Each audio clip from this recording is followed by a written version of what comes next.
Good morning. I'm Risha Ann Basit, and I'm from BSc 3-3, and I'm going to report an alternative dispute resolution. So, the topic that I choose under the ADR is the arbitration as one of the particular method used in alternative dispute resolution. It's the objectives. So, at the end of discussion, the student should introduce and define the concept of arbitration, determine the characteristic of arbitration, categorize and explain the different types of arbitration, outline the key stages of arbitration process, and understand the advantage and disadvantage of arbitration. So, primary domestic law of arbitration, or the law that govern the ADR and arbitration law. So, first is the Republic Act 9285. So, Republic Act 9285 is the law enacted for alternative dispute resolution. It is based on unilateral model law to assist the state in reforming their law when it comes to the arbitral procedure, because this is a law that governs the international commercial arbitration, which the dispute matter or parties that involved in this conflict are in outside of jurisdiction. Republic Act 876. So, RA 876, or otherwise known as arbitration law, this law governs the domestic arbitration.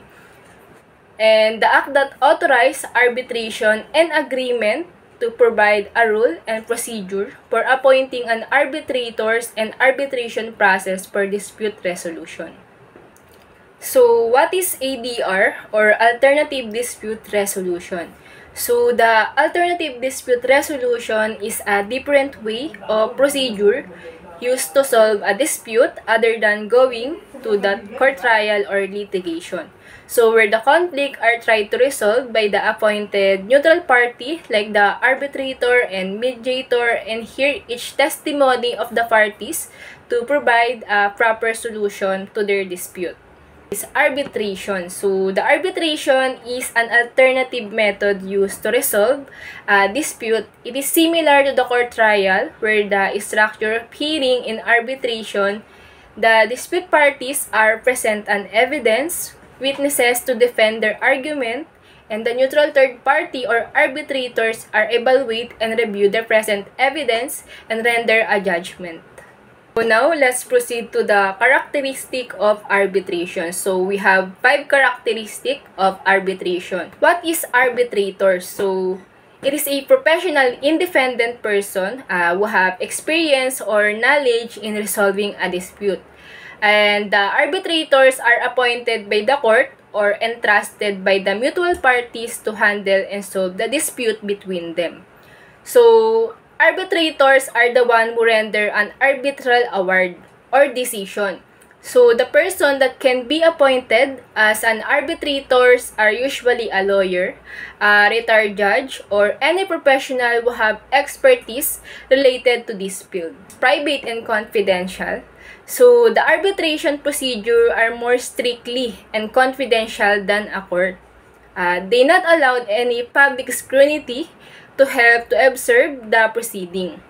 The evidence and information presented should be treated as confidential because in arbitration, the parties and arbitrator are set a rules to their contractual agreement that the arbitration proceeding should be confidential to avoid the damage to the business or both parties. Next is flexibility. So, in arbitration process, the parties have the rights and overall control to this proceeding. They set a rules to the procedure in according to their wants and needs, such as for choosing their arbitrator that resolve their private dispute and settling the venue and schedule of their arbitration hearing. Arbitral awards. So, after the final determination of the cases where all the evidence, information are presented and evaluated, the tribunal arbitrators start binding and render an outcome or a decision to completely resolve the dispute submitted to them. Is speed and efficiency. So, arbitration process are more faster than a traditional court trial. That's why it is chosen over the court because they can resolve and render a judgment in a short length of time. And now, the different types of arbitration. What is binding arbitration? So, in binding arbitration is both parties are agree that their dispute are settled outside the court. And using an appointed arbitrator to hear in making a binding decision of their cases, and they wholeheartedly accept the outcome of the decision. Next is non-binding decision. So, in non-binding decision is compared to the binding decision, here is the parties are not agree or obligate to follow to the judgment of the arbitrator. So, they can request a trial if they don't accept or they are not satisfied to the decision of the arbitrators. And now, the ad hoc arbitration. So, in ad hoc arbitration, it is considered as a flexible and cheaper because it is not administered or governed by any institutional bodies or arbitration. It is only conducted by individual arbitrators, which allows the parties to have a great control or customize the arbitration process, procedural rules, and the venue of the hearing. Institutional arbitration. So, institutional arbitration are controlled and overseen by institutional body, such as the ICC, the LCIA, the PCA, where the arbitrators are either selected by both parties or appointed by the institution. So, compared to the ad hoc, the institutional arbitration, the process of the arbitration are conducted in accordance within the institutional arbitration rules, who guide and offer a set of procedural rules of the arbitration process.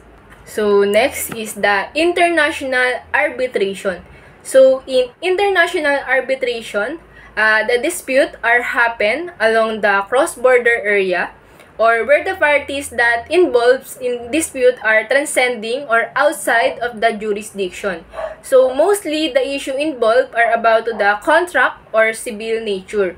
However, the procedural are the same to resolve a conflict, where the subject to dispute must submitted their evidence nor documents and provide their testimony. Since the arbitration hearing can conduct through video conferencing or via phone call.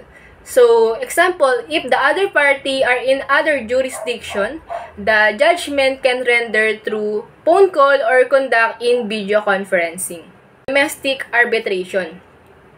So, in domestic arbitration, no international arbitration are involved because the dispute are take place only in one jurisdiction, where both parties are in the same jurisdiction and the arbitration method try are to resolve with the same location of both parties. And next is the commercial arbitration. So, in commercial arbitration, it is the process that resolve a dispute arising from industrial or corporation activities. It is include the company contract, the agreement or registration of the business, the damage of the trade or transport, good or supply. And now, let's discuss the key stages of arbitration process. So, case initiation.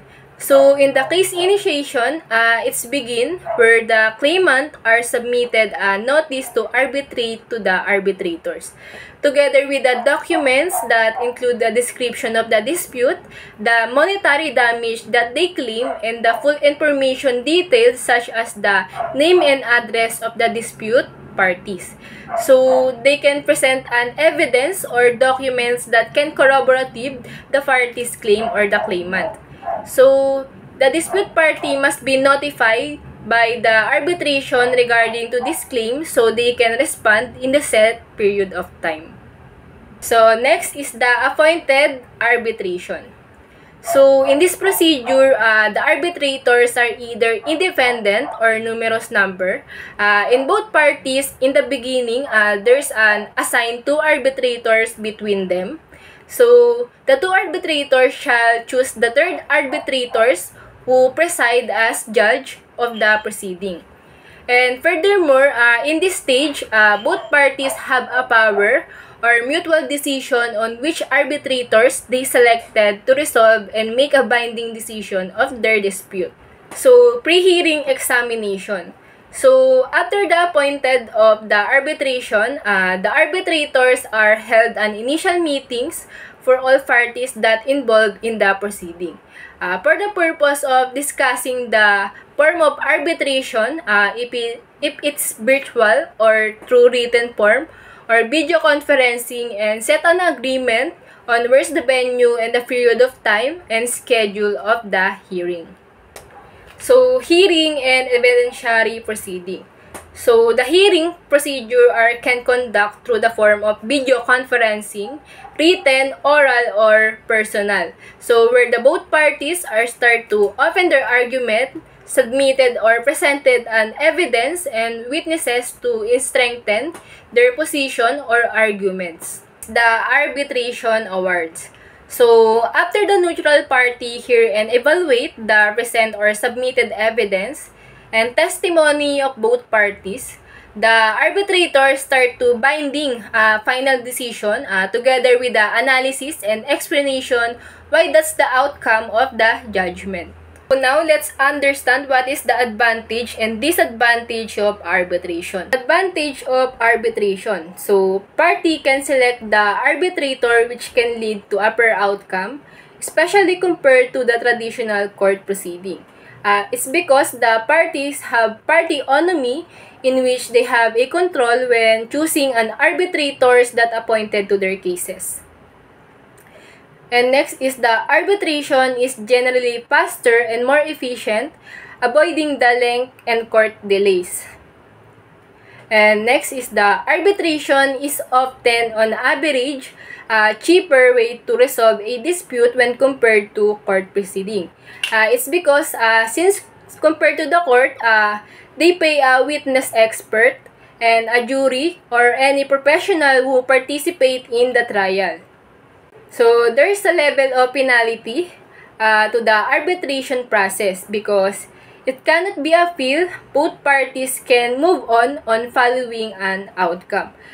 Since in arbitration, once the judgment are rendered by the arbitrators, the case are automatically closed and final because the decision cannot be appealed because there's no appeal in arbitration. And last is they offer a higher degree of privacy compared to the traditional court proceeding.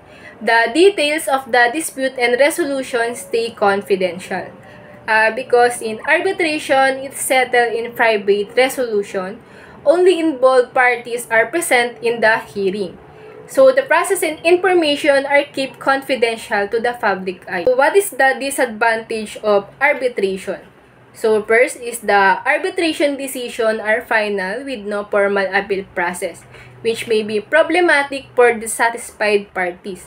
So, because of the no appeal in arbitration, sometimes the other parties are disappointed to the outcome of the decision that make them feel like it is unfair. So, next is arbitrator can consider evidence that may not be admissible in court, potentially leading to the inconsistency. So, compared to the court trial, the inadmissible evidence in arbitration, it is accepted and counted as an evidence such as the hearsay evidence. Next is the process often relies on documents rather than witness testimony, limiting the ability to cross-examine.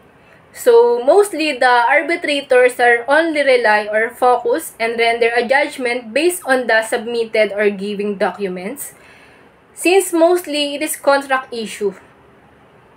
And lastly is the arbitration eliminates jury, leaving matters in the hands of a single arbitrators who act as a both jury and judge. So, in arbitration process, no jury who provide a second opinion or observation on the judgment, only the independent arbitrator who handle it that can lead to the possible inconsistency or questionable outcome of the judgment.